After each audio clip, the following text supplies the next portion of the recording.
అలాగా ఆయనతోటి ఒక అనుబంధం పెనవేసుకువెళ్ళింది. ఇక ఆయన చేయలేని క్యారెక్టర్, చేయని క్యారెక్టర్, మాట్లాడని యాస, మాండలికాలు లేవనే చెప్పాలి.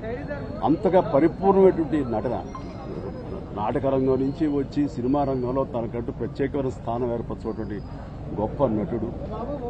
ఆయనతోటి నాకు ఎన్నో సినిమాల అనుబంధం ఉంది. ప్రతి సినిమా ఒక్కొక్క అద్భుతమైనటువంటి నాకు ఒక ప్రత్యేకం. అండ్ అలాంటి మా కోట శ్రీనివాసరావు గారు ఈ రోజున లేరు అనుకోవటం అనేది నిజంగా చాలా తీరని లోటు.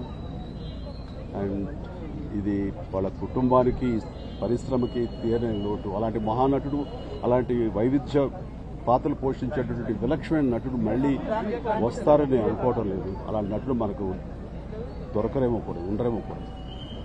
అది ఎవరు పూర్తి చేయటువంటి చాలా భారీ నష్టం ఈ పరిశ్రమకి.